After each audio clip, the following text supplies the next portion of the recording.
Buenas tardes. ¿Estamos todos? Sí. Bueno, vamos a dar comienzo al pleno ordinario, pero antes de dar comienzo, pues el primer punto del orden del día es la toma de posesión. El Ayuntamiento, por acuerdo de pleno celebrado en sesión ordinaria de fecha 25 de octubre de 2013, acordó la toma de conocimiento de la renuncia voluntaria de doña Isabel Bellón Rodríguez del puesto de concejal en el Ayuntamiento por razones personales y en cumplimiento del artículo 9.4 del Real Decreto 2586/86 de 28 de noviembre, por el que se aprueba el Reglamento de Organización, Funcionamiento y Régimen Jurídico de las entidades locales. El Ayuntamiento solicitó a la Junta Electoral Central que le fuera enviada la credencial de don José Antonio Molina Gil, que era el siguiente en la lista de las elecciones municipales celebradas en fecha 22 de mayo del 2011. Dicha credencial fue recibida por el Ayuntamiento el día 6 de noviembre de 2013 con el número de entrada que consta en el registro 3517.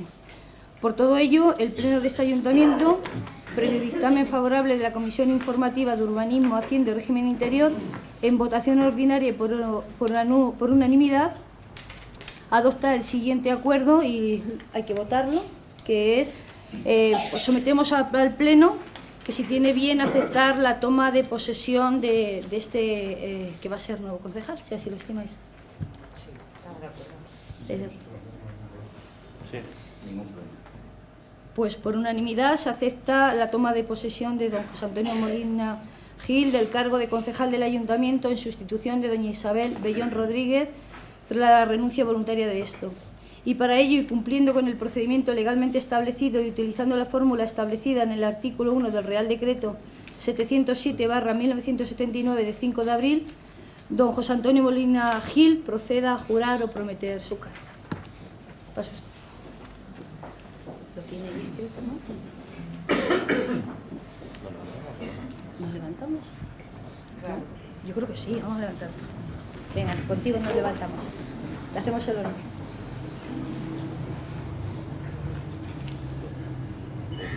Prometo, por mi conciencia y honor, cumplir fielmente las obligaciones del cargo de concejal del Ayuntamiento de Argamasilla de Calatrava, con lealtad al Rey, y guardar y hacer guardar la Constitución como norma fundamental del Estado. Bien, enhorabuena. Enhorabuena.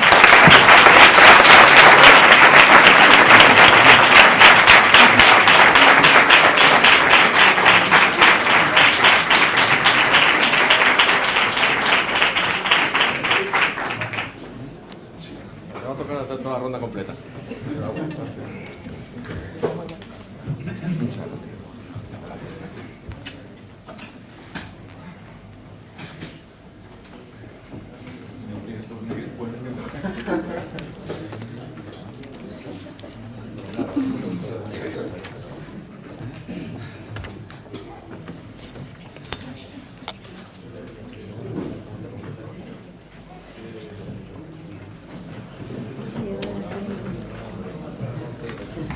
Bueno, tras la toma de posesión como concejal, se incorpora a la sesión don José Antonio Molina Gil.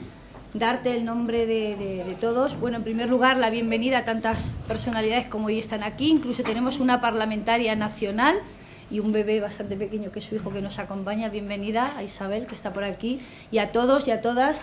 Y la verdad que a mí me emociona muchísimo porque esto es un triunfo de la democracia y que hoy ya, pasados 2 años, pasado el Ecuador de esta legislatura, aún en este, como un nuevo renacer, cuando se toma posesión y con esta alegría y con este buen tono, pues es como un renacer, un bautizo para todos los que estamos aquí, y entra sangre nueva por ti e incluso a los demás, pues nos creas energía. Le voy a dar la palabra a los portavoces por si quieren hacerte extensiva la bienvenida.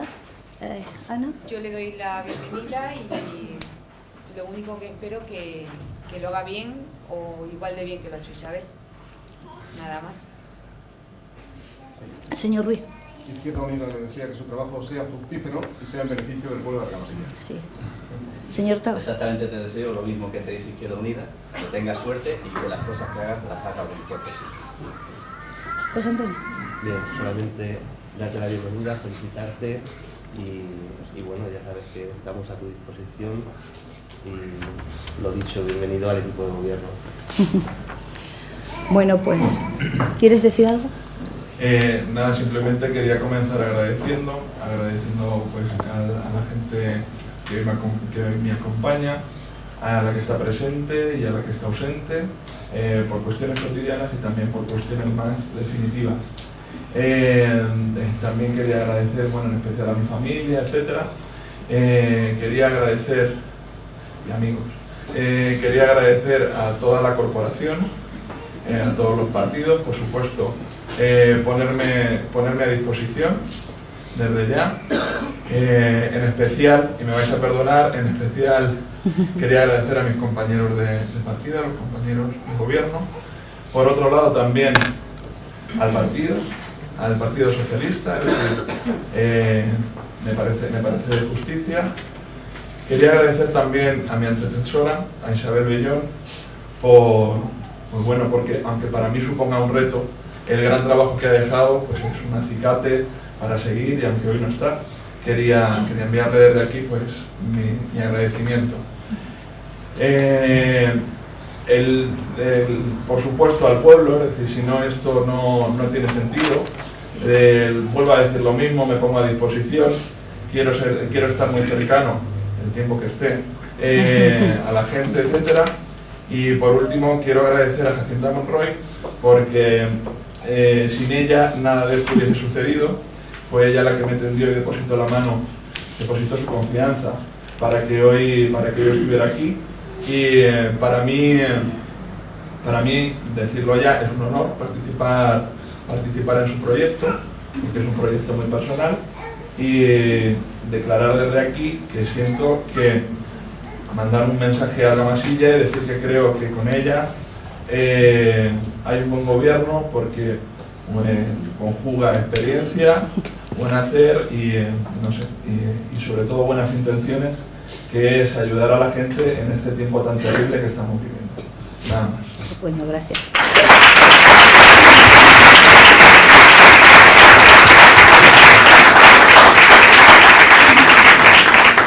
Se deriva de las palabras de José, que somos amigos y nos queremos, y Argamasilla. José, aquí a trabajar se trabaja bastante, pero venga, vamos a ello. Pasamos al segundo punto del orden del día, que es aprobación, si procede, del acta correspondiente a la sesión ordinaria celebrada el día 25 de octubre de 2013. ¿La aprobáis? Sí. La aprobamos. Aprobada por unanimidad. Tercer punto del orden del día. Comunicación del cambio de portavoz del Grupo Municipal Popular. Tuvo entrada en este ayuntamiento el pasado 11 de noviembre, con registro de entrada 3.576, donde se nos participa que desde el 30 del actual, es decir, de noviembre, ¿no?, el Grupo Municipal del Partido Popular de Argamasilla de Calatrava acuerda por unanimidad que cesa como portavoz la concejala doña Ana Belén Serrano López y pasa a sustituirle para ese mismo desempeño don Francisco Alfonso Hinojosas. Con lo cual tomamos cuenta y bueno, pues aquí estaremos. Enhorabuena, que es usted ya no viceportavoz, sino portavoz. El cuarto punto del orden del día, expediente de modificación de la ordenanza fiscal reguladora de la tasa por prestación del servicio de suministro de agua potable a domicilio. Vamos a leer el acuerdo. La propuesta de alcaldía es la siguiente: de conformidad con lo establecido en el contrato suscrito con Aquagés el pasado 9 de noviembre de 2012 para la gestión del servicio de abastecimiento de agua en el municipio de Argamasilla de Calatrava, en cuya cláusula tercera, precio del contrato, se establecía, entre otras cosas, lo siguiente: las tarifas a aplicar durante el primer año de contrato, entendido desde la firma del contrato hasta el 31 de diciembre de 2013, serán las aprobadas y vigentes en el año 2012.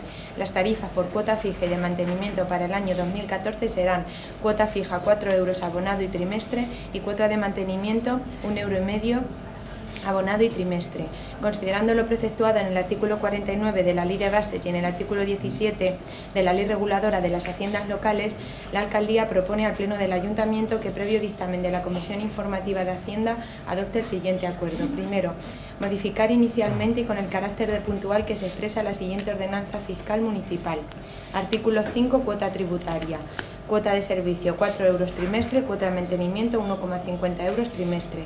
Segundo, someter dicha modificación a información pública y audiencia de los interesados, con publicación en el Boletín Oficial de la provincia y en el tablón de anuncios del Ayuntamiento, por plazo de 30 días para que puedan presentar reclamaciones o sugerencias, que serán resueltas por la Corporación.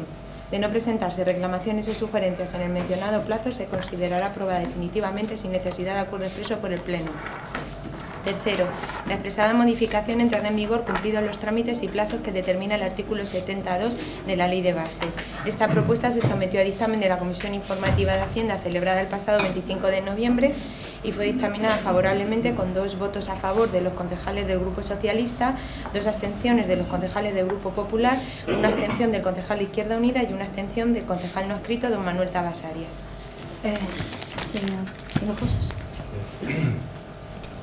Aunque es parte del contrato suscrito por el Ayuntamiento con la empresa suministradora del agua, ahora no es el mejor momento para que se produzcan ningún tipo de subidas, ya que muchos de nuestros vecinos lo están pasando mal y el agua es un bien de primera necesidad. Así que si el equipo de gobierno cree que es el mejor momento para subir el agua en Argamasilla, sean ustedes los que lo aprueben, ya que este grupo se va a abstener. Señor Ruiz. Sí, nosotros vamos a mantener el voto que hicimos el día del contrato de adjudicación al agua y nos vamos a abstener. ¿Pero por qué nos vamos a abstener? Porque consideramos que mientras que no se depuren las aguas de Argamasilla, nosotros no vamos a aprobar ninguna subida de agua. Aunque ya estaba en el contrato, nosotros nos abstuvimos ese día y nos volvemos a abstener hoy. Señor Tabas. Es un contrato que se aprobó en su día y como tal hay que cumplirlo. No queda Voto a favor, pues abstenciones. Bueno, realmente no es una modificación de la tasa, sino que esta venía reflejada en el contrato de adjudicación y que afecta solamente a la cuota de servicio y a la cuota de mantenimiento. Aún así, los vecinos de Argamasilla disfrutamos de las tarifas más bajas por el servicio de agua potable de la comarca. Para comprobar esto basta con preguntar a alguien de Puerto Llano, a alguien de Almodóvar o de cualquier otra población. El pasado lunes se dio la casualidad de que estuvo aquí el alcalde de Almodóvar, reunido con nuestra alcaldesa, y se quedaba sorprendido del precio que pagábamos los vecinos en nuestro recibo. Es más, nos comentaba que allí un recibo medio era de 40 a 50 euros. Y todos ustedes saben cuál es el recibo medio de Argamasilla. Como he dicho antes, esta regularización de la cuota de servicio y de la cuota de mantenimiento fue aceptada y asumida por todos los grupos en el momento que no dieron su voto en contra cuando se adjudicó el contrato de agua a la empresa concesionaria. Porque atendiendo al pliego de condiciones, esta era la oferta más ventajosa para el municipio. Y es de sobra sabido, aceptado y asumido por todos los concejales y todos los grupos políticos. Con lo cual, queda aprobada por 8 votos a favor y el resto abstenciones. Quinto punto del orden del día, expediente de modificación de la ordenanza fiscal reguladora del impuesto de bienes inmuebles. Vamos a leer el acuerdo.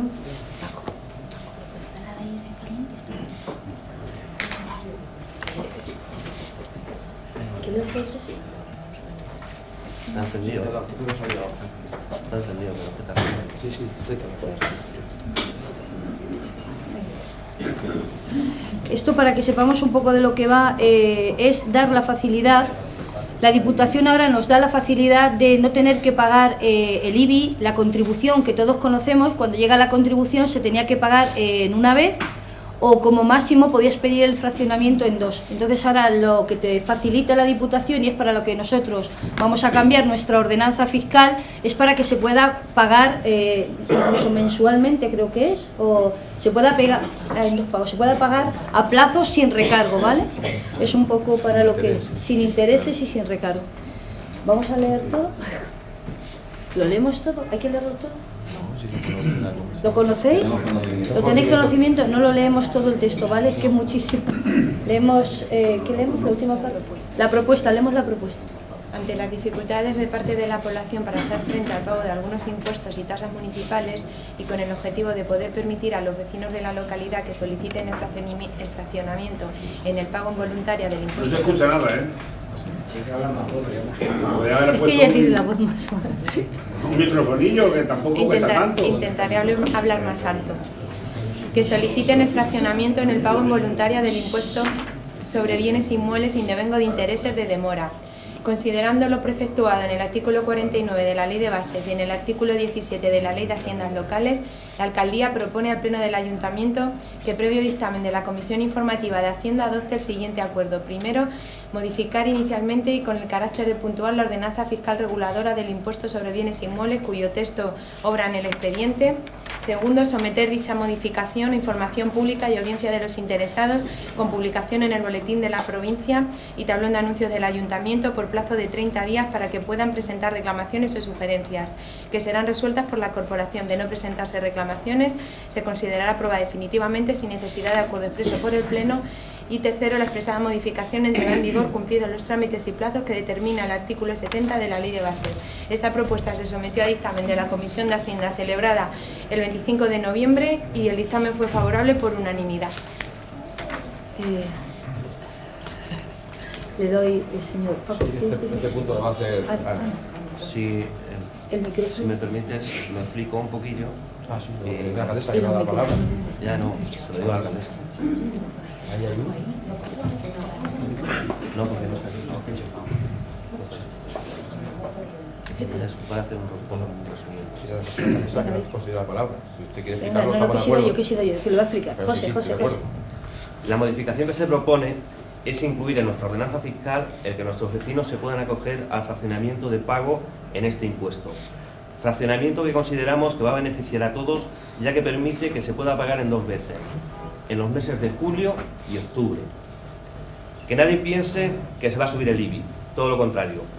Lo que pretendemos con esta acción es facilitar y que sea más llevadero el importante desembolso que supone el impuesto de bienes inmuebles, que es uno de los impuestos más gravosos para los vecinos. Ana.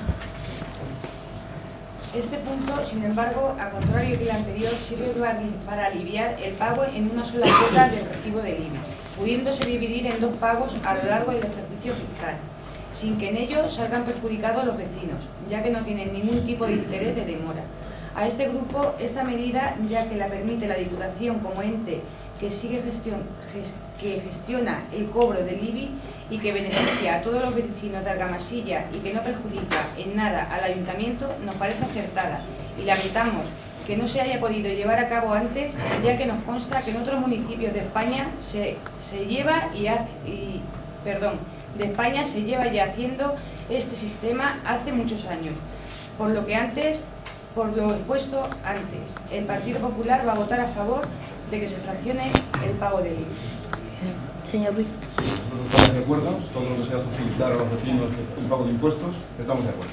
Pero ese no es el problema. El problema, señor García Serrano, es que ustedes ya subieron el IBI en 2008 el 10% y el Gobierno Central volvió a subir el IBI en 2011 el 10%. Con lo cual, desde que empezó la crisis, el IBI subió en la Argamasilla más del 20%. Escucha, valores catastrales del 94, apúntalo. Señor Tabas. Estamos totalmente de acuerdo porque es beneficioso para el pueblo y para los vecinos de nuestro pueblo. Pero exactamente igual que se podía haber hecho antes, también se puede haber propuesto antes. Yo por aclarar, Sí, disculpa, lo que afecta a la Diputación no se ha hecho antes porque el programa informático costaba 1.600.000 euros y ahora lo han hecho los técnicos mucho más despacio de la Diputación y hemos ahorrado ese dinero. Pues solamente una aclaración de por qué esto se ha hecho ahora. El señor Ruiz tiene que conocer que la revisión que se hizo del catastral era del año 94. Tenemos valores del... Eran los mismos valores que el 94. ¿Está usted de acuerdo conmigo en que estaban un poco pasados, ¿verdad? Aún así, se lo repito cada vez que usted se opone a cualquier modificación de la tasa. En este caso no lo pongo. En Argamasilla de Calatrava disfrutamos de la menor carga impositiva de toda la comarca y posiblemente de las más bajas de toda la provincia, en todos los impuestos y en todas las tasas. Pero no tenemos y servicio. le digo más, muchas de ellas ni las tenemos, no pagamos basura, no pagamos alcantarillado. Usted no conoce el acuerdo del año 88, donde todas las casas se incluyeron en el IBI. No, es así. Sí. No me Sé consta. que usted no conoce la historia de la... Bueno, vamos a lo que vamos y es un acuerdo de adherirnos y cambiar nuestra ordenanza fiscal para facilitar a los vecinos y es así. Los valores catastrales son del año 94 y quiero recordarle, y aquí está el interventor, al señor Tomás Ruiz, que constantemente, el señor Suil se llama, el delegado Sutil, el señor Sutil nos dice que nuestros valores catastrales están absolutamente anquilosados, y nosotros con ese fin, como decía alguien del público, es cierto que no hay más servicios porque no hay ingresos, pero eso es una cuestión de decidirlo en un momento determinado. A lo mejor habría que cambiarlo, pero nuestra decisión actual es esa, no subir, y aquí está la corporación, no subir demasiado la carga impositiva de los vecinos. A lo mejor en un momento determinado hay que cambiar esa política, pero eso es política. Pasamos al siguiente punto del orden del día, el punto 6, que dice es la aprobación de la Carta de Ciudades Educadoras y solicitud de admisión a la Asociación Internacional de Ciudades Educadoras. Vamos a leer el acuerdo. La Asociación Internacional de Ciudades Educadoras es una organización de gobiernos locales de todo el mundo comprometidos con la Carta de Ciudades Educadoras. Se inició como movimiento en 1990 en Barcelona y se formalizó como Asociación Internacional de Ciudades Educadoras en 1994 en Bolivia, Italia. El objetivo común de las ciudades educadoras es trabajar conjuntamente en proyectos y actividades para mejorar la calidad de vida de los habitantes, buscando su implicación activa en el desarrollo de la ciudad, encontrando entre sus objetivos los siguientes: promover el cumplimiento de los principios de la Carta de Ciudades Educadoras, impulsar colaboraciones y acciones concretas entre las ciudades, participar y cooperar activamente en proyectos e intercambios de experiencias con grupos e instituciones con intereses comunes, influir en el proceso de toma de decisiones de los gobiernos y de las instituciones internacionales en cuestiones de interés para las ciudades educadoras. Por todo ello, resulta de interés para el municipio pertenecer a la citada asociación, y con tal fin esta alcaldía propone al Pleno del Ayuntamiento que, previo dictamen de la Comisión Informativa de Régimen Interior, adopte el siguiente acuerdo. Primero, asumir la Carta de Ciudades Educadoras, cuyo texto íntegro entra en el expediente, y solicitar la admisión del Ayuntamiento de Argamasilla de Calatrava a la Asociación Internacional de Ciudades Educadoras. Segundo, realizar los trámites necesarios para formalizar el ingreso del municipio en dicha asociación, concretamente cumplimentar la solicitud de ingreso y la adhesión a la Carta de Ciudades Educadoras firmadas por la alcaldía, remitir dicha documentación junto con una copia del presente acuerdo que ratifica la adhesión y abonar la cuota correspondiente. José, ¿quieres explicarlo? Ciudades Educadoras se inició como movimiento en 1990 con motivo del primer Congreso Internacional de Ciudades Educadoras celebrado en Barcelona, cuando un grupo de ciudades representadas por sus gobiernos locales planteó el objetivo común de trabajar en proyectos y actividades para mejorar la calidad de vida de los habitantes a partir de su implicación activa en el uso y la evolución de la propia ciudad y de acuerdo con la Carta aprobada de Ciudades Educadoras. Los objetivos de Ciudades Educadoras son promover el cumplimiento de los principios de la Carta de Ciudades Educadoras, impulsar colaboraciones y acciones concretas entre las ciudades, participar y cooperar activamente en proyectos e intercambios de experiencias con grupos e instituciones con intereses comunes, profundizar en el discurso de ciudades educadoras y promover sus concreciones directas, influir en el proceso de toma de decisiones de los gobiernos y de las instituciones internacionales en cuestiones de interés, dialogar y colaborar con diferentes organismos nacionales e internacionales, y las ventajas que ofrecen son formar parte activa de un conjunto de ciudades con una filosofía común que permite formular proyectos conjuntos en base a los principios de la mencionada Carta, mostrar a la ciudad sus programas, experiencias y otras aportaciones a través del Banco Internacional de Documentos y de otros medios de comunicación, conectar directamente con otras ciudades, formar parte de la Asamblea General y contribuir al desarrollo y funcionamiento de la asociación, elegir y ser elegida para los puestos de representación y otras responsabilidades, participar en los congresos internacionales y optar a su organización, formar parte de las redes territoriales y temáticas y tener acceso a la información de programas e iniciativas, en su caso recursos derivados de organismos internacionales como la UNESCO, Unión Europea, Mercosur, etc. Porque creemos que para Argamasilla de Calatrava va a ser muy positivo formar parte de la Asociación Internacional de Ciudades Educadoras, proponemos al Pleno la aprobación de la solicitud de admisión.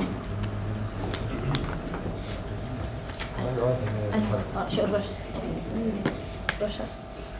Como ya nos comentaron en la Comisión de Hacienda, Urbanismo y Régimen Interior, que nuestro municipio se adhiera a la Carta de Ciudades Educadoras.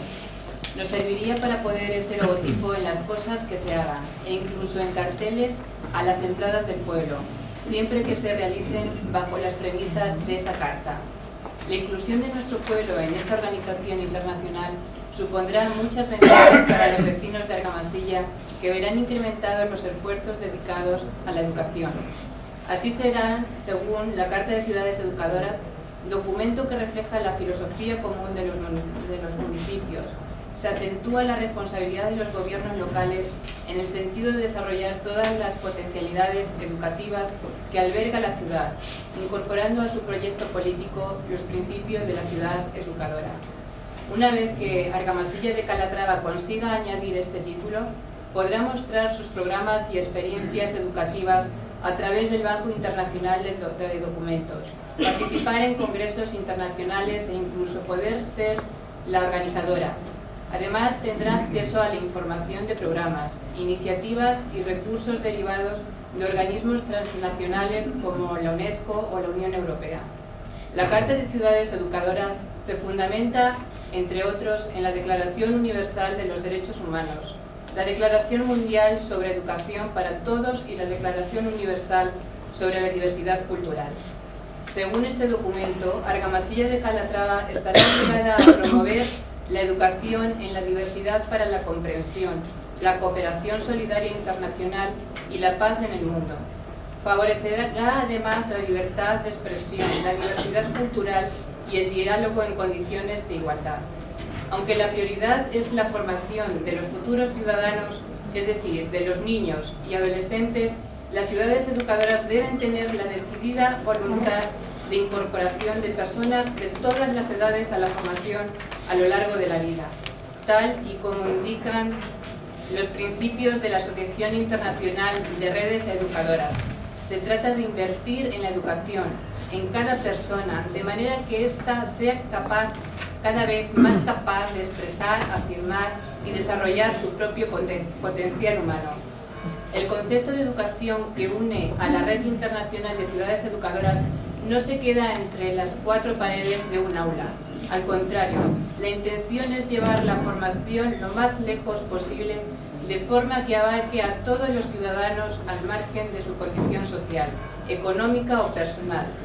De esta forma, la red tiene en cuenta otros aspectos que, aunque no están directamente relacionados con la tarea educativa, sí le influyen, como la distribución del territorio urbano. La ordenación del espacio físico urbano atenderá a las necesidades de accesibilidad, encuentro, relación, juego y esparcimiento y un mayor acercamiento a la naturaleza. La ciudad educadora otorgará un cuidado especial a las necesidades de las personas con dependencia en su planificación urbanística de equipamientos y servicios. Por último, el documento insiste en fomentar la participación ciudadana desde una perspectiva crítica y responsable, ya que estos principios solo traerán bien para todos nuestros vecinos. El Grupo Popular va a votar a favor de la entrada a nuestro pueblo y de nuestros vecinos en la Asociación Internacional de Ciudades Educadoras. Muchas gracias. Muy bien. Señor Ruiz. Sí, todo lo que sea fomentar la cultura y la educación entre nuestros vecinos contará con el favor. Por lo tanto, vamos a votar a favor. Todo lo que sea beneficioso para nuestro pueblo y nuestros vecinos es un sí. Vamos a votar a favor. Gracias. Con lo cual, bueno, pues esto suena bastante bien, esto de ciudad educadora. A ver si hoy, que es en este acuerdo, cogemos fuerza y lo hacemos bien. Séptimo punto del orden del día. Moción suscrita por el concejal no adscrito don Manuel Tabasarias contra la reforma de las pensiones, planteada por el actual equipo de gobierno, por el actual gobierno. Vamos a leer ¿leemos la moción? Don Manuel Tabasarias, concejal del Ayuntamiento de Argamasilla de Calatrava, al amparo de lo establecido en el Reglamento de Organización, Funcionamiento y Régimen Jurídico de las entidades locales, somete al Pleno de la Corporación para su discusión y, en su caso, aprobación, la siguiente moción. En estos días inciertos, el actual Gobierno de España pretende dar otro salto al vacío con la reforma de las pensiones. Ha intentado por todos los medios no quedarse solo en su defensa, pero ante la falta de diálogo y consenso con los partidos políticos y agentes sociales, el intento cae en saco roto. La oposición no le da su apoyo, ni cuenta con el apoyo de partidos habituales, UPN y Foro Asturias. El proyecto de ley empieza su trámite parlamentario, que acabará antes de fin de año, con la aprobación de la reforma de las pensiones si se cumple el calendario previsto. Pero negros nubarrones de incertidumbre se ciernen sobre los pensionistas, presentes y futuros, y sus pensiones.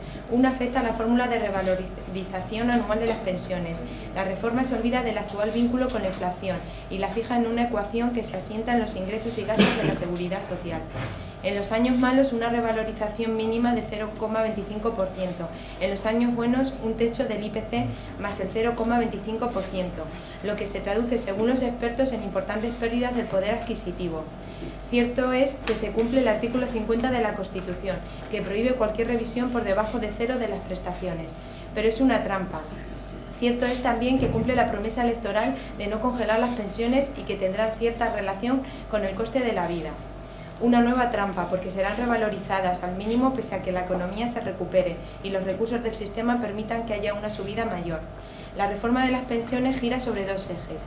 El primero crea un factor que ajusta la cuantía de las pensiones a la esperanza de vida que lleva a una devaluación. El segundo crea un factor para revisar las pensiones año a año en función de los ingresos y los gastos del sistema, sin desligarlo del IPC, porque impone un suelo en la revalorización 0,25%, como un techo, IPC más 0,25%. Para que se entienda el galimatías, el Gobierno no piensa subir las pensiones más de un 0,25% durante 2013, 2014, 2015, 2016, 2017, 2018 y 2019. Eso sí, en un alarde de generosidad con la tercera edad y a la espera de sus votos, deja que suban en 2020 un 0,4% y en 2021 un más que generoso 1,1%. Por el contrario, los precios subirán entre el 1,6% y el 1,8% cada año hasta el año 2016. Por tanto, la pérdida de poder adquisitivo de los pensionistas es inaceptable. Hay voces que claman de momento en el desierto porque semejante chapuza consuma la muerte del Pacto de Toledo. El Gobierno crea un nuevo parámetro que contempla la esperanza de vida desde los 67 años, para calcular la cuantía inicial de la pensión que comenzará a actuar desde 2019 y que se actualizará cada 5 años. A este parámetro le ha dado el nombre de factor de sostenibilidad. Un pensionista que viva 25 años deberá recibir un 20% menos de pensión que otro que viva 20 años. La cuantía inicial de la pensión decrece proporcionalmente a lo que aumenta la esperanza de vida. Que no se engañen los ciudadanos con palabrita de niño Jesús.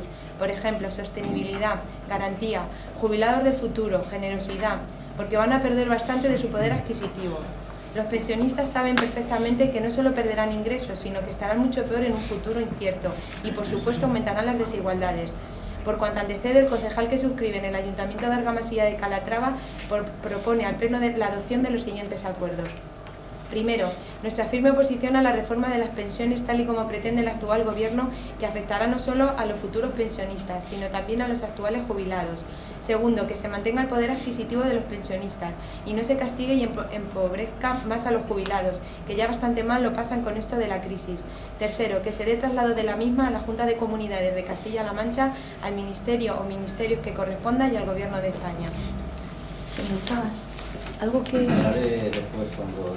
Pues... Los portavoces de...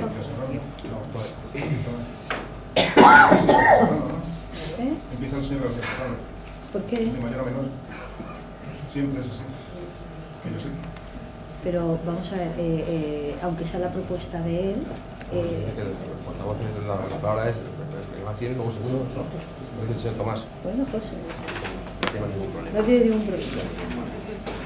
Quiero empezar enseñándoles la portada del ABC del 5 de noviembre, que refleja la entrevista que hizo a Rajoy en campaña electoral y en donde afirmaba tajantemente: meteré la tijera a todo menos a pensiones, sanidad y educación. Si nada más llegar al gobierno el señor Rajoy y el Partido Popular recortaron brutalmente en educación y en sanidad, había que ser muy iluso para pensar que estos recortes no llegarían a los pensionistas. Porque con la reforma de las pensiones del gobierno de Rajoy bajarán todas las pensiones en España, las que ya se cobran, porque la fórmula de revalorización que contempla la reforma del 0,25% supone una pérdida real de poder adquisitivo de todas las pensiones año tras año, y las futuras, porque las fórmulas que se establecen harán más difícil acceder a una pensión y su cuantía será menor que las actuales. Y a eso, claro, añadirán después la ya citada pérdida de poder adquisitivo anual. Suponiendo un incremento medio anual del IPC del 2%, con esta subida anual del 0,25 que quiere hacer el Gobierno, todos los pensionistas perderían un 1,75 de poder adquisitivo cada año, de forma que en los próximos 10 años habrán perdido entre un 17,5 y un 20% de poder adquisitivo y, por tanto, esto es una bajada real de su pensión. El Gobierno pretende hacer tabla rasa y no diferenciar entre los pensionistas que tienen las pensiones más altas y la inmensa mayoría que reciben una pensión media o mínima. En poco más de un año y medio, este Gobierno no le ha actualizado las pensiones a los pensionistas, les ha subido todos los impuestos, les hace pagar muchas de las medicinas que precisan, a muchos les ha quitado las ayudas a la dependencia y ahora les va a bajar las pensiones diciéndoles encima que se las sube. ¿Por qué este Gobierno está castigando así a las personas mayores cuando sabe que un jubilado no tiene ninguna salida para poder mejorar sus ingresos? España tiene, o mejor dicho, tenía un sistema público de pensiones que venía funcionando con un alto grado de eficiencia, de estabilidad y con perspectiva de largo alcance desde hace décadas, y que ha ido adecuándose en el tiempo con reformas de sencilla aplicación cada vez que ha sido necesario. El señor Rajoy, tan quejoso siempre de la herencia socialista, que por cierto, él ha empeorado en todo, nunca ha mencionado la herencia que dejó el Gobierno del Partido Socialista en la llamada hucha de las pensiones, el Fondo de Reserva de la Seguridad Social, 67.000 millones de euros. El Gobierno del PSOE se encontró este fondo con 15.000 millones de euros y lo llenó con otros 52.000 millones de euros más, hasta dejarlo en 67.000 millones de euros, que son los que se encontró el señor Rajoy y el Partido Popular en el fondo. El señor Rajoy ya metió la mano el año pasado en el Fondo de Reserva de la Seguridad Social y sacó de él 7.300 millones de euros que no se han repuesto. El Gobierno del PP ha vuelto a meter la mano este año 2013 en la hucha de las pensiones para pagar las pagas de junio y la extra de verano. Es decir, un nuevo mordisco de miles de millones de euros al Fondo de Reserva de la Seguridad Social que sigue sin reponerse. Por mucha mayoría absoluta que tenga, el Gobierno no puede imponer una reforma de las pensiones con menos consenso de la que tiene la que está en vigor, porque la que está en vigor se realizó con el consenso del Gobierno, los sindicatos y los empresarios, con el activo concurso del Pacto de Toledo y con el apoyo explícito de gran parte de los partidos políticos. Los socialistas nos vamos a oponer con todas nuestras fuerzas a que se bajen las pensiones, las de ahora y las futuras. Y para terminar, le pregunto a los concejales del PP, ¿es razonable que el Gobierno del Partido Popular haya decidido quitar 33.000 millones de euros a los pensionistas, haciendo más pobres a ciudadanos que ya no pueden mejorar sus ingresos, cuando hace solo unas semanas ha dicho a través del FROP que da por perdidos 37.000 millones de euros de ayudas públicas que este Gobierno ha dado a la banca y que esa deuda la tenemos que asumir y pagar todos los españoles?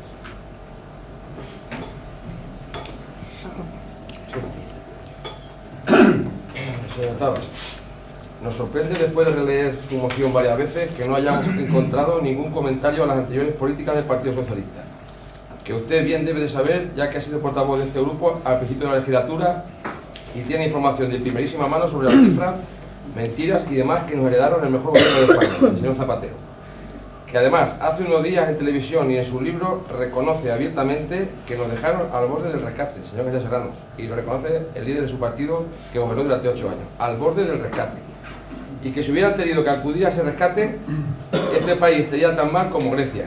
No perderían los pensionistas, pero eso hemos perdido todos.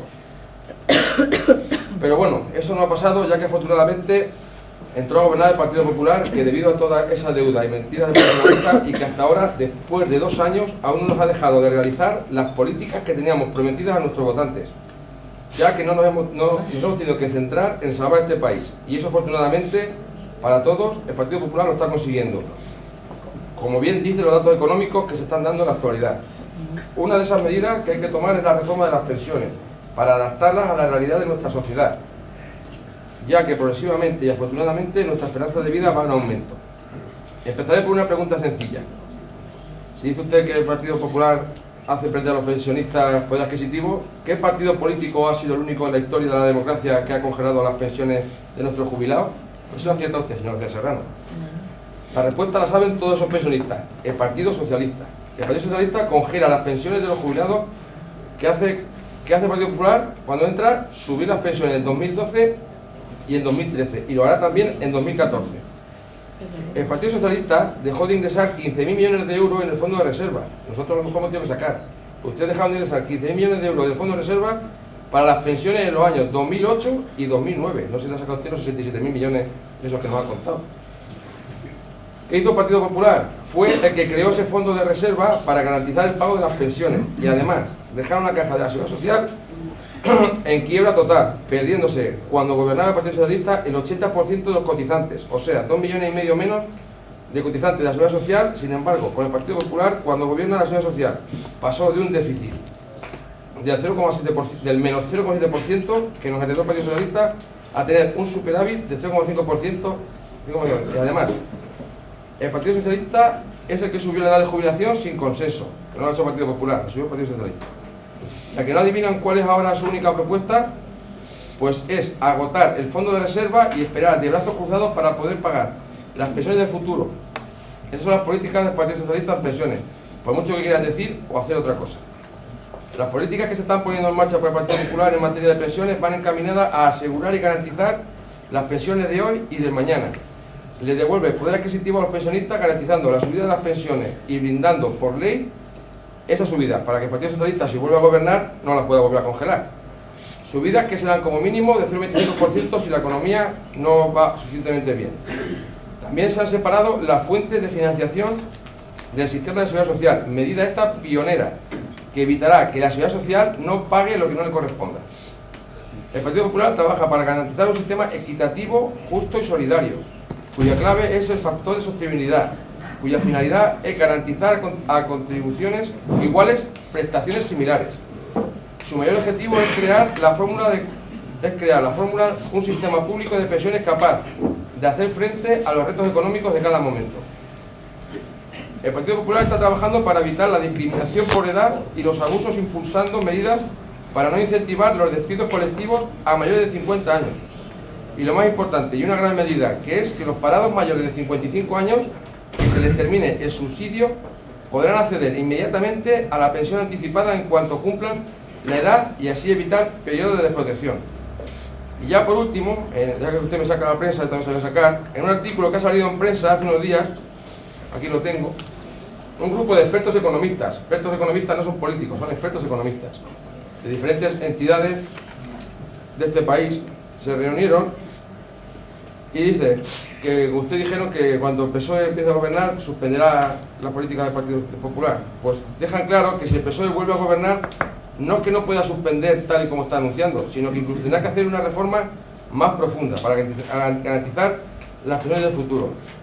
Que la aplicación del factor de sostenibilidad es imprescindible para garantizar el futuro sistema de pensiones, ya que debería de haberse aplicado incluso mucho antes, ya que así permite equilibrar los ingresos y los gastos. Dicho todo esto, a este grupo no le queda otro voto posible que votar en contra de esta moción. Voy a centrarme en la moción, porque aquí PSOE y PP se van a las nubes. Pensé que ibas a acabar. Posición en la reforma de las pensiones, tal como pretende el Gobierno actual, y que Comunidad está de acuerdo en la moción. Y que se mantenga el poder adquisitivo de los pensionistas y no se castigue y empobrezca más a los jubilados que ya bastante mal lo están pasando con esta crisis. Indudablemente, los responsables de la crisis son clarísimamente PSOE y PP, que han incubado la burbuja inmobiliaria y la crisis financiera. ¿Y quién está pagando la crisis? La están pagando los parados y la están pagando los jubilados con bajas pensiones. Pero la hemeroteca, señor García Serrano, tiene estas cosas.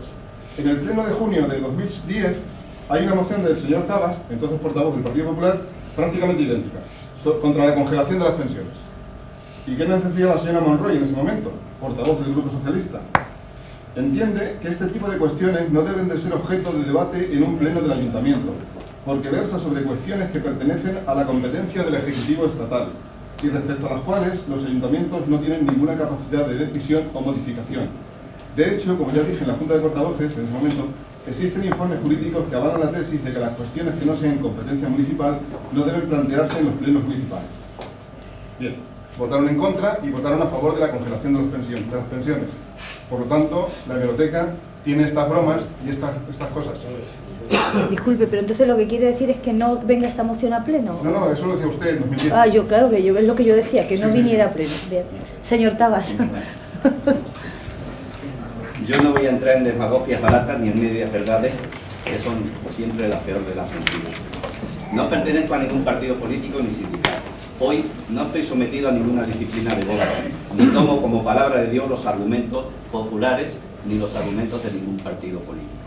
Hoy hablo por mi boca, en defensa de mi pueblo y los vecinos de mi pueblo. Cuando estaba en el Partido Popular me opuse a las pensiones. Y hoy, que no estoy en el Partido Popular, igualmente me opongo a las congelaciones o a las rebajas de las pensiones, como lo que ya queramos llamar. Simplemente modificaciones. Y voy a hablar simplemente bien clarito aquí para que todos me entiendan de las preguntas que cada uno de ustedes tiene en su cabeza y que están reflejadas en prensa y que están contestadas por personas expertas. No por personas expertas pertenecientes a un partido político, sino por personas expertas que no pertenecen a nadie. ¿Cuáles son esas preguntas? Son tres muy claritas. ¿Bajarán las pensiones? Sí, a partir del 2019, cuando se aplique el factor de solidaridad intergeneracional. La pensión a la que tenga derecho cada jubilado se repartirá entre un mayor número de años, por lo que la prestación anual será menor. Segunda pregunta, ¿se perderá el poder adquisitivo? Sí, y además lo harán de forma continua. Durante estos primeros años las pensiones subirán mucho menos que la inflación, pero incluso cuando la economía se recupere, el techo fijado por el gobierno hará muy difícil que las prestaciones recuperen el terreno perdido. Tercera pregunta, ¿cuál será el primer gobierno que sufra los efectos impopulares de un recorte nominal de las pensiones? El que gane las elecciones dentro de 2 legislaturas. Rajoy posiblemente no, y por eso hoy lo hace. Las políticas que modifican las reglas básicas del sistema económico y social, como son las pensiones, se llaman reformas porque cambian el marco de normas e instituciones. Por eso hay que cerrarse en no hay que cerrarse en la mayoría parlamentaria de un gobierno determinado. Necesitan del consenso social. Ustedes, señores del PP, están más cerca de la anomía que de la cohesión social. No buscan el interés común de todos, sino el de un partido concreto. Ese es su problema, no el mío. La Organización para la Cooperación y Desarrollo Económico ha dicho, como titular de prensa, las generaciones que sostienen a los jubilados de hoy tendrán peores pensiones, y especifica en prensa. Las reformas suponen que la mayoría de los trabajadores que están entrando en el mercado laboral hoy tendrán pensiones más bajas que las generaciones anteriores y necesitarán ahorrar más para su retiro. Así de crudo describe la OCDE el futuro que espera a quienes están sosteniendo a los pensionistas de hoy, en especial para las personas con ingresos medios. En España se necesitan 38,5 años trabajados para percibir la pensión completa, por lo que hay que empezar a trabajar con 20 años para aspirar a la máxima nómina al jubilarse con 65 años. Y voy a poner como último un ejemplo que no es mío, un ejemplo que viene publicado en prensa y cualquiera de ustedes puede verlo. Se calcula, para saber cómo hacen con el factor de sostenibilidad, que es el que nos va a amargar la vida a los que hoy somos pensionistas, a los que mañana llegarán ahí. Esperanza de vida en 2014, se calcula en 20,27 años. Esperanza de vida en 2019, 21 años. Bien, pues el FSP, que es el factor de sostenibilidad que inventa este gobierno, lo que hace es que divide los 20,27 de la esperanza de vida en 2014 entre los 21 de la esperanza de vida en el 2019 y saca ese factor que es 0,9652. Para que se entienda, si la pensión que le tocaba al jubilado era de 1.000 euros al mes, comenzará cobrando 965,2 euros. Luego, nunca más durante el resto de su vida van a aplicar este factor, pero claro, arrastrarán el descuento del 3,5% mientras esté vivo. Por lo tanto, nunca, repito, cobrará lo mismo que su padre, por mucho que lo diga y lo repita el PP. Por 10 votos. Por alusión que me han dado por todos lados. A ver, si quieren intervenir. Bien, en primer lugar, quiero responder al señor Hinojosa, el portavoz del Partido Popular, que ha empezado a dar una serie de cifras que no sé dónde las ha sacado porque realmente no corresponde con la realidad. Pero es que además se basa en un informe de expertos económicos, los mismos expertos económicos que nos han metido en la crisis y los mismos expertos económicos que han llevado a la banca a la quiebra y por tanto a todos los españoles. A esos son los que tenemos que hacer caso para reformar las pensiones. Pues vamos a apañar. Al señor Tomás Ruiz, es cierto, el PSOE congeló las pensiones, eso lo sabe todo el mundo. Con esto quiero decir que no todo lo que hizo Zapatero está bien, pero también le voy a decir una cosa. En democracia, el partido que más años ha gobernado ha sido el Partido Socialista, y el partido que más ha revalorizado las pensiones ha sido el Partido Socialista. Y el partido que más servicios sociales ha creado ha sido el Partido Socialista. Y el partido que ha creado la ley de dependencia ha sido el Partido Socialista. Por lo que sí, es cierto, un año se congelaron las pensiones, es cierto. Pero ¿cuánto ha revalorizado el Partido Socialista o los gobiernos socialistas las pensiones? La crisis que tenemos ahora mismo es herencia del gobierno del Partido Socialista. Que no es crisis mundial, solamente es de España. Bueno, un factor indicativo que es la crisis de la... Le vuelvo a decir, Bueno. Zapatero congeló las pensiones. No todo lo que hizo Zapatero está bien hecho, a la vista estamos. Pero que me diga usted que la crisis es consecuencia del gobierno de Zapatero, me parece que hay bastantes más factores que dicen que la crisis es consecuencia del ladrillo, la crisis es consecuencia de los bancos, la crisis, en definitiva, es una crisis provocada por los más ricos a los más pobres. Bueno, el libro de Pedro Solbes. por 10.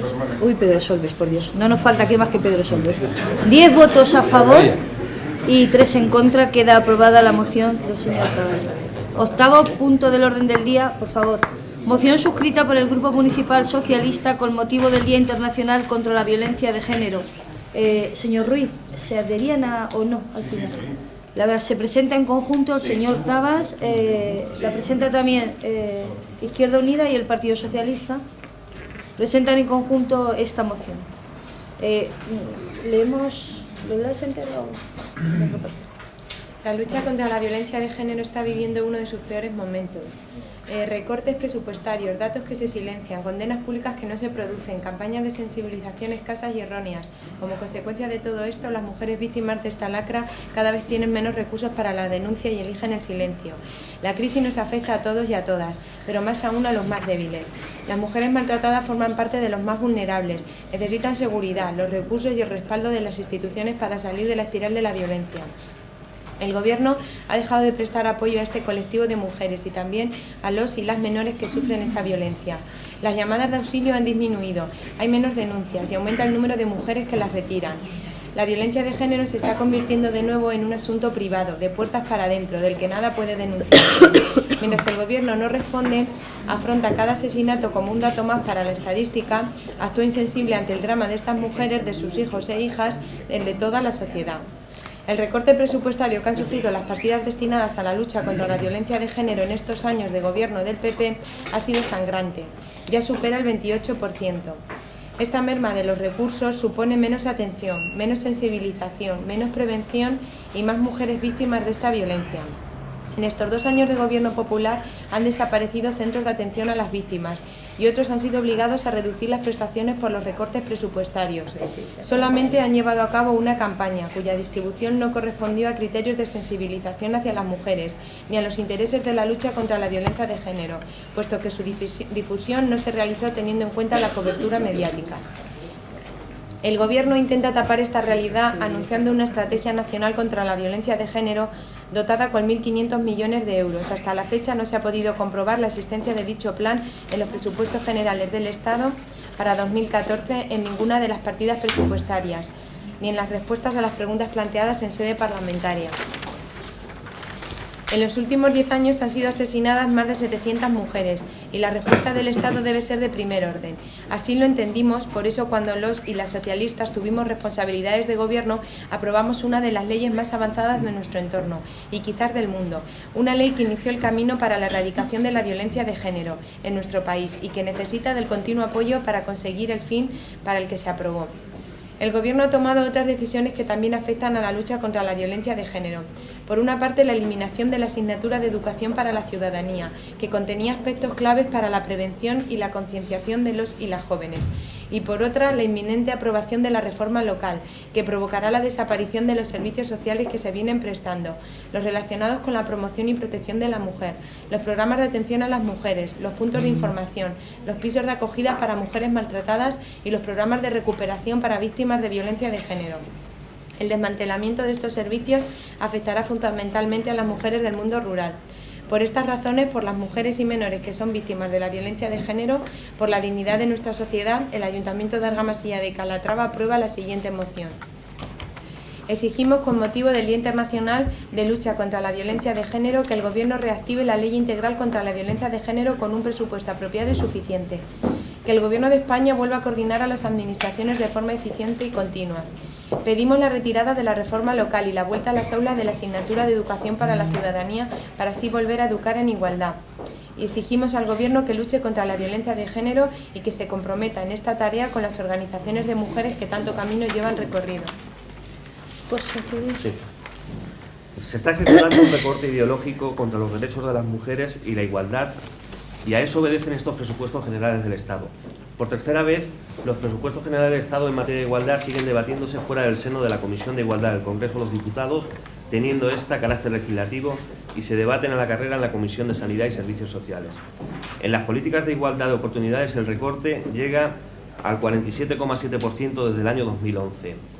En lo que son cuestiones que afectan a la consecución de la igualdad real, como son las políticas de empleo, persisten en reducir un 94% la formación y el fomento del empleo femenino, y en seguir subvencionando a la patronal y a las organizaciones empresariales, mientras castigan a las comunidades autónomas y al tejido asociativo.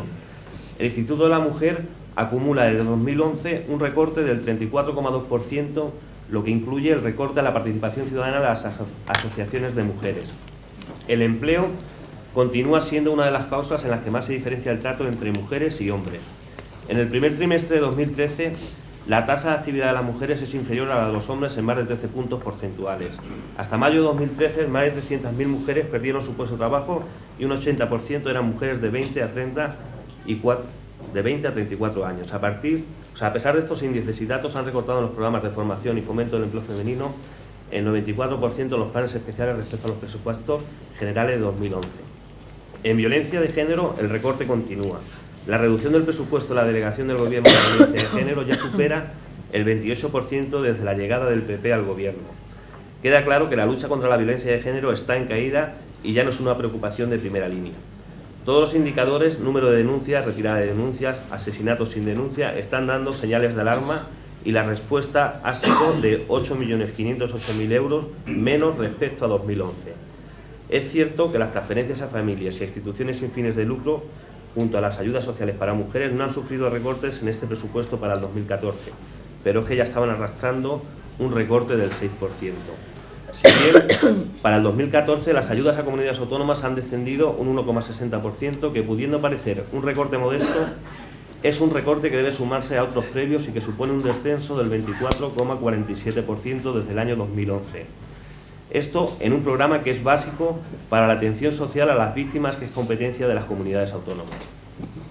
Han eliminado una partida destinada a la mejora de la coordinación y la atención personalizada para las víctimas de violencia de género, que aparecía en los presupuestos de 2013. Desaparece Educación para la Ciudadanía, que es una de las piezas claves para la prevención de la violencia, dejando a los jóvenes sin educación en los valores de la igualdad y el respeto. La educación dejará de servir como prevención y para la mejora de nuestra sociedad. La reforma de la administración local usurpa a los ayuntamientos las competencias en materia de igualdad y violencia de género y suprime las que tenía delegadas. Solo incluye entre las competencias propias la atención inmediata a personas en situación o riesgo de exclusión social. Con ello, se desmantelan multitud de servicios de apoyo a las mujeres que están prestando los ayuntamientos. Con esta reforma local, los programas de atención a las mujeres, puntos de información, pisos de acogida para mujeres maltratadas, programas de recuperación de las víctimas de violencia de género, etc., desaparecerán. Deja manifiesta la burla del PP hacia las políticas de mujer y de atención a las víctimas de violencia de género al destruir las políticas de igualdad y la prevención y asistencia a las víctimas de violencia de género que se están realizando desde los ayuntamientos. Por todo esto, pedimos el apoyo para esta moción. Bueno, ya está el apoyo de Izquierda Unida y del señor Tabas. Le damos la palabra a usted. Bueno, muchas gracias. Señor, gracias, Serrano. Como viene ocurriendo en los últimos años, nos traen una moción con motivo del Día Internacional por la Violencia de Género, que son todo cifras, recortes y etcétera. Presentada unilateralmente, aunque a última hora se han sumado el grupo de Izquierda Unida y el concejal no adscrito, señor Tabas, hace 5 minutos. Y sin buscar un consenso con las demás fuerzas políticas para traer de verdad una moción que sea una alegoría a la mujer y no una serie de cifras, etcétera. Dentro de su moción, dentro de su argumentario, nos parece de una gran falta de respeto y de una indecencia política sin límites decir que el gobierno afronta cada asesinato como un dato para la estadística y que es insensible ante el drama de las mujeres y de sus hijos e hijas, cuando cada vez que ocurre un desgraciado suceso de esta índole, todas las fuerzas políticas, y digo todas las fuerzas políticas, muestran su repulsa más grande. Así que vamos a exigirles que retiren de la moción todas esas frases y párrafos, como ya he pedido a la Junta de Portavoces. Otra cosa que no entendemos es que tiene que ver la asignatura de educación para la ciudadanía con la lucha contra la violencia de género, ya que los valores que hacen que se pueda luchar contra esa lacra están en la educación de base, o sea, en los valores que los padres podamos dar a nuestros hijos e hijas, intentando educarlos en la igualdad de géneros y en el respeto por la pareja, ya que los colegios están para enseñar, no para educar. También mienten cuando dicen que la ley de la reforma local va a provocar la desaparición de los servicios sociales en lo relacionado con la promoción y protección de la mujer. Como ya le digo, mienten, ya que en nuestro pueblo eso será competencia de la Junta de Comunidades, que la podrá delegar por convenio, que además ahora serán de 5 años y no 1 como antes, y además asegurando por ley el cobro del mismo. Así que creo que antes de redactar todas estas incongruencias debería de leerse bien el último borrador de la mencionada ley.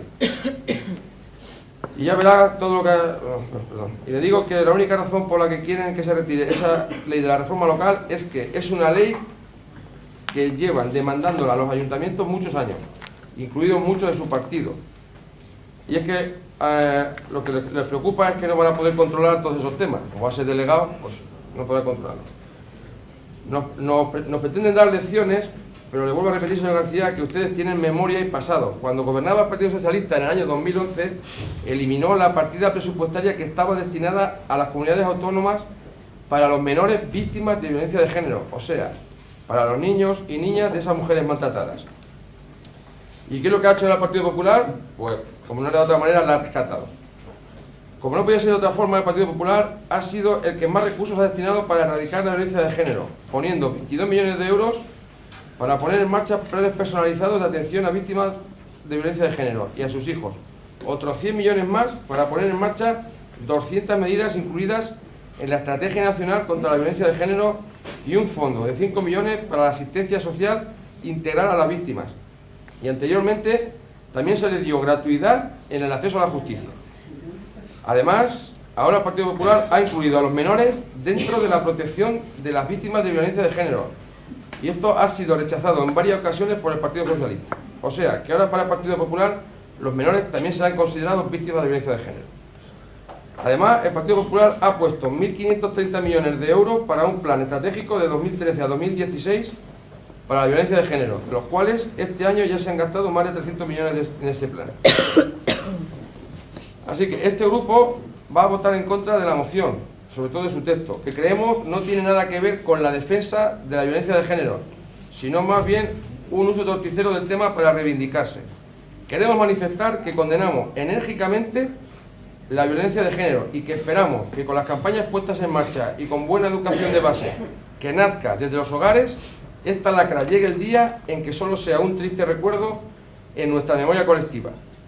Y voy a terminar esta intervención con una frase que expresa el sentir de este grupo del Partido Popular. Es una frase de don Ramón Gómez de la Serna. Y dice: los que matan a una mujer y después se suicidan deberían variar el sistema. Suicidarse antes y matarla después. Muchas gracias. Bueno, Tomás, ¿queréis? Yo realmente no sé qué es lo que quieren los concejales del Partido Popular. No tengo tan buena memoria como mi propio compañero, como otros compañeros de corporación. Yo no me acuerdo de mociones pasadas, pero creo recordar que el año pasado nos vimos otra vez en el mismo problema de que tampoco les gustaba la moción. Esta moción se presentó el día 26, estamos a 29.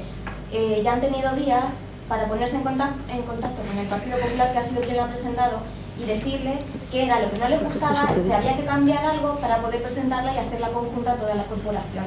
Es que el año pasado pasó exactamente lo mismo. Dice el portavoz del Partido Popular que estas muertes provocan repulsa en las fuerzas políticas. Pues realmente es que la repulsa, lo que hay que demostrar son acciones, eso es lo que hay que hacer. Es lo que se hace, no es decir qué mal nos parece, no, hay que actuar y hay que hacer algo. Ponernos el lazo el día 25 muestra el apoyo que les tenemos a las víctimas, pero tampoco ayuda. Entonces realmente no sé qué es lo que quieren ustedes. Como nosotros pensamos que la violencia de género en el pleno siglo XXI es una lacra en esta sociedad, vamos a apoyar la moción. Señor Tabas. Voy a contestar, señor García Serrano. Estoy totalmente de acuerdo en lo que ha dicho la concejala Tamara también. Señor García Serrano, desgraciadamente no solo hay falta de medios de personal por esto de la crisis y los recortes, sino que las mujeres se encuentran con problemas añadidos a su ya más que difícil situación. Por ejemplo, y esto está denunciado por ellas, el encuentro con el abogado se produce unos minutos antes de la comparecencia judicial y así se dificulta mucho la defensa. Se dan también con frecuencia casos de que no se recurre el auto de sobreseimiento o que no se propone en la práctica determinadas pruebas que aseguran una eficaz condena. Pero lo más llamativo es que entre 2006 y 2011 el 64% de los casos fueron sobreseídos. El tijeretazo de las administraciones se traduce en pocos medios para la prevención de esta lacra, menos recursos para asesorar a las víctimas, abogados gratuitos, servicios de orientación, eliminación de tasas y así un largo etcétera. Y también para asistirlas. El gobierno, desgraciadamente, ha recortado en campañas de prevención y en políticas de igualdad. Estamos hablando del gobierno actual, no del gobierno anterior. El gobierno anterior recortaría y haría lo que tuviese que hacer. Y en su momento ya se denunció cuando se tuvo que denunciar. Ahora hablamos de quien gobierna.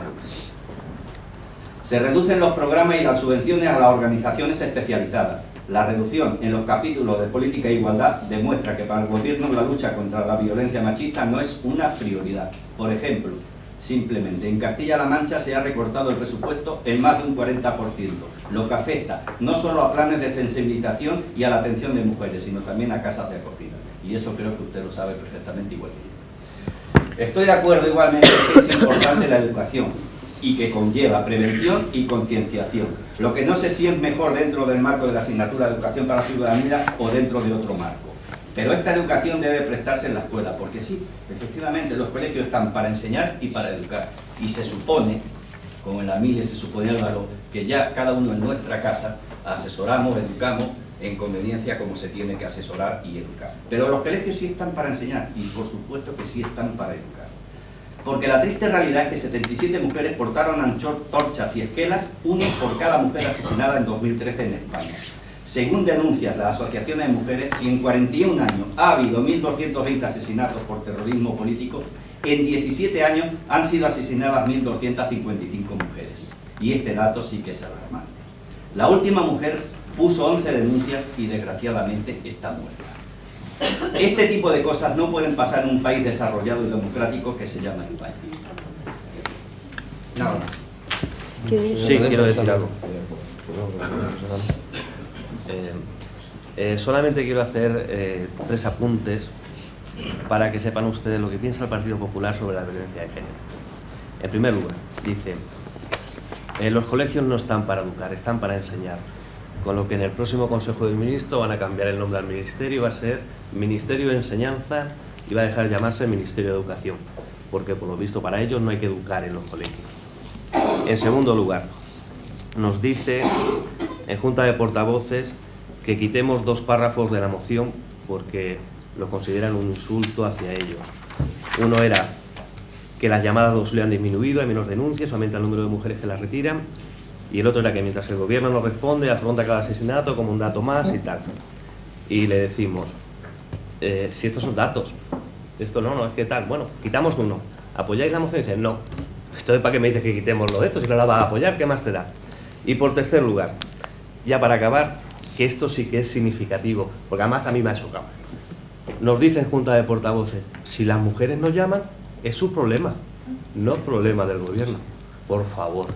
Si las mujeres no llaman, el problema es del gobierno, que tiene que poner los medios para que las mujeres denuncien. Sí. Señor, quizás está usted tergiversando mis palabras, porque yo, Junta de Portavoces, digo eso, porque usted en la moción, en el argumentario, si lo puedo recuperar, lo que yo pido que se quite esa frase porque parece que ese Partido Popular es el que está consiguiendo que las mujeres no llamen. Y lo único que le he dicho es que Desgraciadamente, y lo repito, desgraciadamente, ese es un problema que las mujeres no llaman lo suficiente, que deberían de llamar más. Y si lo he dicho así, para que usted usa las palabras que quiere para confundir aquí a las personas. Pero yo le he dicho eso, desgraciadamente es que las mujeres no llaman más lo que deberían de llamar. Usted quería hacer de su moción parecer que las mujeres no llaman por, según ustedes, los recortes del Partido Popular. Y por eso pidió que se quitara esa frase. Y que se quitara la otra, porque para el Partido Popular no es un dato una mujer que se asesina. También ya quería responder a la señora Tamara que de la moción, la Junta de Portavoces ha sido una hora antes del pleno, por lo cual es complicado, pues solo una moción una hora antes del pleno, quita, pon o añade texto. ¿Vale? Y al señor Tabas también quería responderle que estaba diciendo ahí que los recortes de la justicia, si no sabe usted mal, la justicia, las tasas son gratuitas y para las mujeres y violencia de género y la violencia, la víctima de terrorismo. Y otra cosa que le quería responder, que se me ha ido ahora mismo de la cabeza, era que parece que el Partido Popular, ha dicho usted, una mujer que presentó 11 denuncias y al final acabaron desgraciadamente asesinándola. Eso también ocurría antes, por estar en el Partido Socialista, y ha ocurrido muchísimas veces, que ha habido muchísimas denuncias y no se ha hecho nada.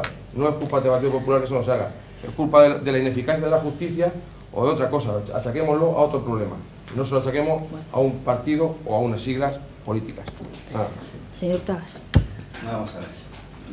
Yo la verdad que quien creo que aquí tergiversa y quien dice lo que no sucede tanto en las comisiones y demás, en este caso el representante del Partido Popular. Y no voy a entrar en eso porque es que ya me responsabilidad, sinceramente, de verdad.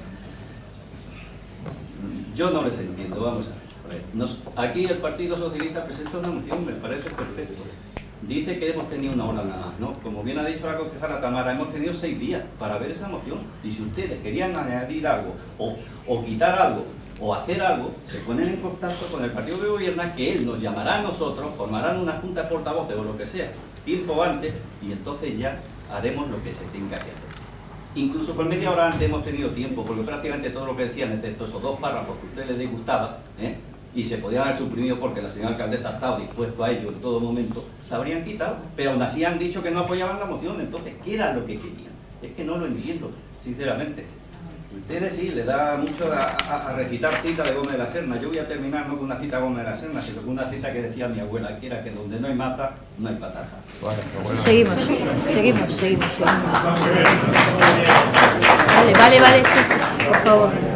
por favor. Bueno, por 10 votos a favor, disculpad, 10 votos a favor y 3 en contra. Vamos a pasar al 9º punto del orden del día, informes de alcaldía. Informo del decreto 200/2013, donde se da cuenta de la resolución de la alcaldía, donde se nombra segundo teniente alcalde a don Antonio Gil Muñoz y se da de baja a Isabel Bellón Rodríguez, y queda constituida la Junta de Gobierno con don José Antonio García, con don Antonio Gil, con don Sergio Gijón y con don Jesús Manuel, con lo cual doy cuenta de este decreto. Respecto al pago, decir que después de 2 años y medio, lo que yo no me lo terminaba de creer, hemos recibido a lo largo de esta semana, bueno, entre pago a proveedores que aún no se ha hecho efectiva y pago efectivo al ayuntamiento, alrededor de 1.400.000 euros, más 200.000 euros que se pagaron en septiembre, y nos deben a día de hoy unos 300.000 euros. Con lo cual, bueno, pues la verdad es que a mí me sorprende, como he gestionado con tantísima ansiedad por no tener liquidez, pues ahora la verdad es que no termino de creérmelo mucho. Estoy mejor, ¿verdad? Duermo por las noches. Es que es mucha ansiedad. Muchas gracias. Pasamos, os quiero también informar que hemos escrito carta al rector para que nos informe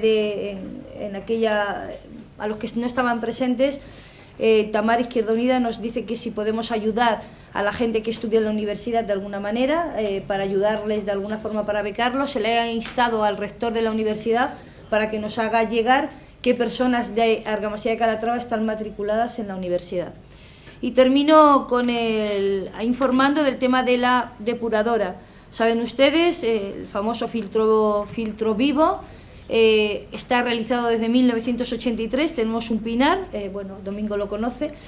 La situación es que a día de hoy Aguas de Castilla-La Mancha no logramos que acepte el convenio que teníamos Aguas de Castilla-La Mancha y el ayuntamiento para que se haga esa depuradora. Hemos tenido, el pasado lunes tuvimos una reunión con el alcalde de Almodóvar, porque ustedes saben que estábamos juntos, Almodóvar y Argamasilla, para que se nos realizara esa depuradora.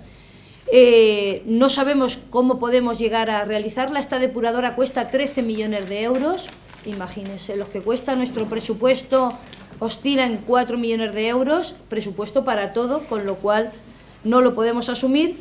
Entonces ahora estamos viendo la posibilidad y nos hemos puesto en contacto con la Confederación de hacer una depuradora mucho más pequeña y hacerla por fases. La jefa de servicio, los técnicos están de acuerdo.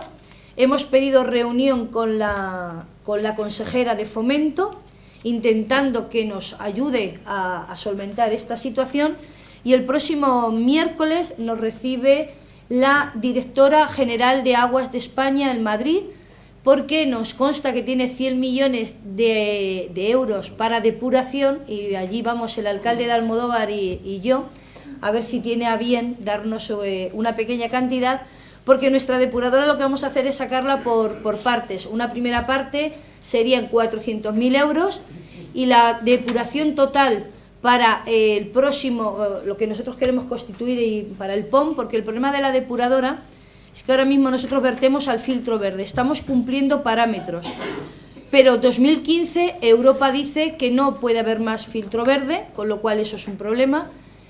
Además, nuestro PON, nuestro Plan de Ordenación Municipal, si no tenemos depuradora, queda paralizado, con lo cual es un problema bastante grave para nosotros, y con el fin de resolverlo estamos intentando buscar de alguna manera cómo salvar esta situación y buscar la depuración para Argamasilla de Calatrava y el alcalde de Almodóvar para Almodóvar, porque la situación de Almodóvar aún es peor.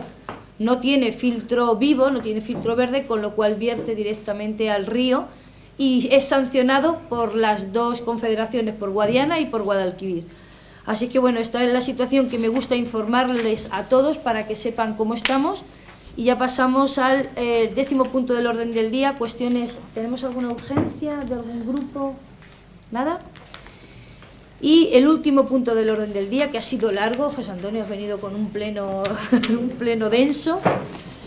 ¿Ruegos? ¿Ruegos? Sí, pregunta. Ruegos. A ver. El Partido Popular quería hacer un ruego, que ya que hace unos cuantos meses atrás, en el 2011, creo recordar, el 2012, el ayuntamiento puso una pancarta diciendo que Medina de Cospedal, presidente de la Junta de Comunidades de nuestro ayuntamiento, pusiera otra durante el mismo tiempo, poniendo que Medina de Cospedal, presidente de la Castilla-La Mancha, ha pagado la deuda suya y la que no es suya, que también tenía el gobierno socialista. Un momento, yo contesto. Más ruegos, por favor. No, yo pregunto, otra pregunta. También. ¿Preguntas? Sí, yo. Bueno, ¿o lo hacemos de aquí para allá o...? Da igual, también. A ver, Paco. Sí, yo.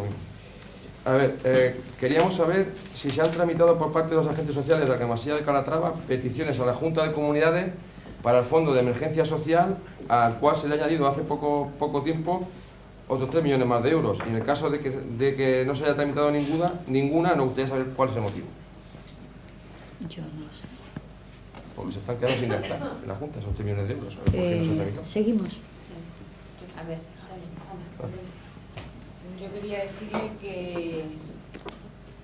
que si San Isidro solamente van a limpiarlo cuando se le pide aquí el Partido Popular en el Pleno, porque vuelve a estar en las mismas condiciones, parecía aquello un vertedero. Más preguntas. Y otra pregunta que quería decirle es que igual que en Virgen del Socorro hay contenedores, para la gente que vive en la finca La Dehesa se podrían facilitar también contenedores. Más preguntas. a ver, señora César, todos sabemos que aquí en la calle Ferrandiz se han colocado unos maceteros. Bueno, pues nuestro grupo quiere saber el por qué se ha dado prioridad a este gasto antes de terminar y arreglar cosas muchísimo más importantes que hay aquí en nuestro pueblo. Y también, pues, por supuesto, saber el costo de cada macetita. Tomás. Sí. Señora alcaldesa, ¿por qué no se han retirado los postes metálicos para luces de la calle Umbría que se instalaron en la feria de septiembre? Le pedimos también que se retiren los escombros echados debajo del puente de Cantarranas, muy cerca de la calle Corta. Y también que se limpien los escombros de la parcela que bordea la residencia de ancianos de los Encinares por el este, que tiene bastantes escombros. ¿Pero eso es estudio del ayuntamiento? Sí, que yo sepa, sí. Yo pienso que sí. El aparcamiento del cementerio el día 1 de noviembre carecía de espacio, con las consiguientes molestias para los vecinos y el peligro para el tráfico. Esperamos que el año próximo se regule de una manera más eficaz. Seguimos. Más cosas. Luego, en la calle Mayor, entre las calles Prosperidad y Andalucía, había una serie de aparatos para hacer ejercicios deportivos. ¿Por qué se han retirado? Y es verdad que esos mismos aparatos se han llevado a otro lugar. Y la última. Algunas marquesinas de las paradas de autobuses están precintadas. ¿Hasta cuándo lo van a estar? Y sabemos que es competencia de la Junta, que son propiedad de la Junta, pero ¿por qué lo están? Señor Tabas, ¿o quieres tú, Tamara, alguna pregunta? Señor Tabas. Señora alcaldesa, me informan que por lo visto se ha despedido a 4 trabajadores del centro del día. Entonces nos gustaría que nos informase un poco al respecto si es esto cierto y si algo tiene que ver con esto del ayuntamiento. Yo tenía un ruego que se me ha olvidado, pero simplemente pedir que el espejo de calle Forraje con calle Tercia se le debe de haber dado algún golpe y no hace su efecto porque no se ven los coches que vienen, que tiene que verse de venir de calle Forraje hacia calle Tercia, simplemente. Bueno, decirle a los concejales que el Pleno, estamos aquí todos los días, no creo que sea el lugar para decir si algunas cosas de menor calado, pero bueno, si ustedes tienen a bien, yo lo tengo a bien. Decirle que la pancarta se pondrá cuando no le deba nada la señora Cospedal a este ayuntamiento. A día de hoy nos debe todavía 50 millones de las antiguas pesetas y solamente ha pagado lo que ella debía, porque no nos pagaban desde que ella toma posesión en Toledo. Con lo cual, yo me comprometo aquí, el día que no le deba a la señora Cospedal nada a Argamasía de Calatrava, yo no tengo ningún problema en hacerlo saber, igual que he estado pasando esas lástimas que he pasado durante 2 años y medio, en mi alegría yo no tengo ningún problema en hacérselo saber. Segundo pregunta, peticiones al Fondo Social.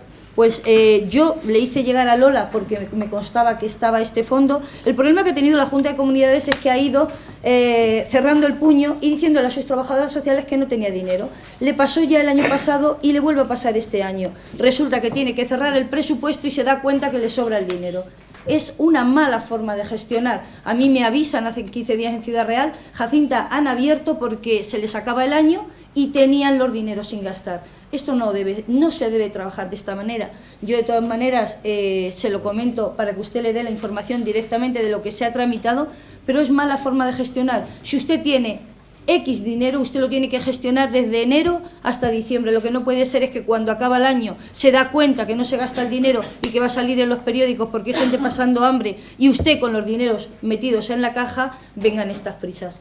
Pero le insto al concejal a que le dé la información de lo que se ha tramitado. Sí le puedo decir que estamos tramitando con fondos de la Diputación entre 4.500, 5.000 euros de ayudas todos los meses aproximadamente, pero vamos, se le va a hacer llegar la información. San Isidro, normalmente pues hay que meterlo en la rueda de limpieza. Las personas que tenemos son 14 personas todos los meses y yo le agradezco que me lo diga. La verdad es que muchas veces, y se lo cuento por una cuestión también personal, te cuesta muchísimo trabajo recoger todos los sábados, todos los domingos, pero la educación cívica es bastante dura. Nosotros hemos ahora mismo potenciado recogida sábados y domingos para estas cuestiones. Con el frío que hace no sé si seguirán prosperando estas cuestiones, pero lo limpiaremos. Finca de esa me hablaba del tema de los contenedores. Los contenedores, el problema que tenemos es cuando se colocan a las afueras de la localidad. Usted sabe lo que ocurre en Virgen del Socorro, en el carril de las Huertas, lo que ocurre en la antigua carretera de Ciudad Real, lo que ocurre en Villamayor. No son puntos limpios, son verdaderos vertederos. Por más que intentas mantener la limpieza, es muy complicado. Muchas veces se ha traído aquí esa petición y nosotros pensamos que podemos convertir donde se ponga en un vertedero, porque por más, e incluso hemos, como al lado de la Virgen, hemos hecho un invento de poner alrededor zonas verdes, un invento de zonas verdes, y sin embargo, eso es por la cuestión por la que no damos el paso, porque en cuanto a lo tal, es una situación que además la gente no se baja, lo echa adentro, sino que desde, bueno, vamos a dejarlo. Entonces la gente que vivimos allí... la gente que ustedes viven allí, ustedes viven en rústica. Como viven en rústica, ustedes no tienen los 5 servicios, no tienen derecho ni a agua potable, ni a luz, ni a basura. La rústica tiene cuando usted vive en rústica, tiene unas ventajas y unos inconvenientes, pero usted como concejala lo sabe y yo no se lo voy a... Intentamos ayudar y favorecer en lo que podemos, y está en el buen hacer del gobernante, pero ese es el inconveniente que tenemos. Respecto a calle Ferrandiz, aquí han venido denuncias de llevarse a la mujer de un concejal, a Sergio en un momento determinado, arrollar los coches a la gente. Por eso se han puesto los maceteros. No se han puesto porque Jacinta se levantó una mañana y dijo, florecitas, maceteros. No, son para educación cívica.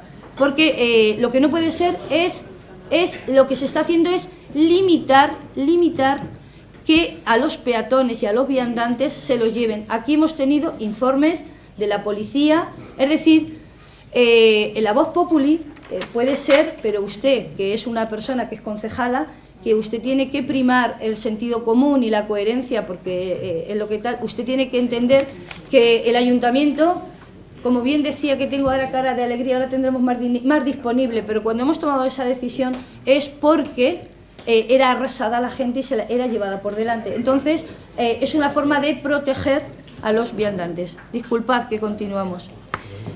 ¿Cuánto han costado? Le doy la información, yo no sé exactamente, porque sí que le he de decir que hemos comprado bastantes para eliminar, porque a mí me parece, y al equipo de gobierno, las barreras arquitectónicas vamos a eliminarlas, vamos a eliminar esos hitos que hay en muchos sitios tan agrestes, los vamos a eliminar y vamos a...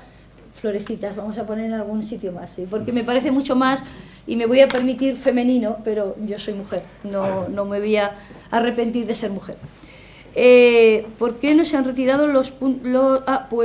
Sí lo pensé el otro día. Es que queremos poner iluminación de Navidad en esa zona y hemos pedido presupuesto, por eso siguen puestos.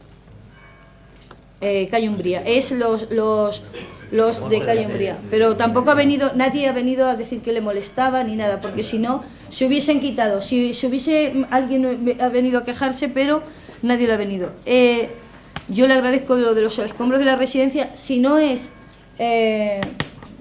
propiedad del ayuntamiento no lo podemos retirar. Luego creo que es la parte de arriba, la del ayuntamiento, esa parte de ahí. Por el este, la que sube hacia la farmacia. La que sube hacia la farmacia. No, pero hay una parte, yo creo que es la parte de arriba la nuestra, la del ayuntamiento, pero bueno, lo miramos. El 1 de noviembre, tráfico, ¿qué es esto? ¿Qué ha dicho? El aparcamiento en el cementerio. Es que no nos dejó el propietario. Estamos gestionando, ya le adelanto, tener un buen aparcamiento para la próxima tal, pero es que dependíamos del propietario. El propietario cerró, valló, aró y no teníamos, pero no se preocupe que si llegamos a buen acuerdo vamos a tener un buen aparcamiento para el próximo 1 de noviembre. Y calle Mayor, pues sí, los hemos quitado porque no se utilizaban. Hicimos un estudio pormenorizado de tal y no llegaban a utilizarse los aparatos, y lo que hemos hecho es cambiarlos y potenciarlos. Se han comprado nuevos y se han ubicado en Avenida Libertad, en la Avenida de los Almendros. ¿Cómo le llaman? La Avenida del Colesterol. Nosotros el estudio es que, pero mira, les invitamos a caminar y tal. Las marquesinas están precintadas por la Junta de Comunidades y me han dicho que es el tiempo necesario porque hay una empresa que han subcontratado para toda la provincia y el tiempo necesario para subsanar y para ponerlas al día. Porque como son propiedad de la Junta de Comunidades de Transporte, de la Consejería de Transporte, son ellos quienes se encargan. Y respecto al centro de día, pues el centro de día, bueno, eso es una empresa quien lo gestiona, evidentemente en colaboración con el ayuntamiento. El ayuntamiento se ha negado siempre a los despidos. Lo que sí es cierto es que en ayuda a domicilio hemos pasado de tener más de 150 casas atendidas a tener ahora 80 casas atendidas. El problema que estamos teniendo es que la Junta de Comunidades no resuelve los expedientes, no nos admite a nadie nuevo, la gente fallece y no nos admite a ningún expediente nuevo para que reciban ayuda a domicilio, porque esto va con dependencia, la dependencia no se está evaluando y es más, Ahora la situación que nos estamos encontrando es que algún dependiente que tiene retribución económica, hay unas resoluciones, le están llegando de la Dirección General, quitándole esa retribución económica y sustituyéndola por ayuda a domicilio. La gente se niega a esto, incluso cuando hay dependencia, ellos quieren retribución económica y no optan por la ayuda a domicilio, con lo cual la situación es esa. Lo que sí es cierto es que le pedimos a la empresa que le diese a las trabajadoras, porque son todo mujeres, todas las opciones para no despedir. Y ellas lo votaron y votaron que querían que se despidieran, no se sabía a quién, pero que no querían reducción de jornada. Nosotros siempre optamos porque para que baje la jornada y no se queden sin trabajo, pero es una decisión que se ha tenido que tomar y se ha tenido que tomar y ellas han elegido esa decisión. Y tomamos en cuenta lo del espejo, calle Forraje. No ha venido información de la policía respecto a este tema, pero lo tomamos, recolocamos el espejo. Lleva varias semanas. Pero dando un golpe, pues lo que sea. Pues nadie nos ha venido que normalmente. No, simplemente no está en la posición correcta. Bueno, pues darle las gracias por el pleno. Mañana tenemos la presentación de un libro.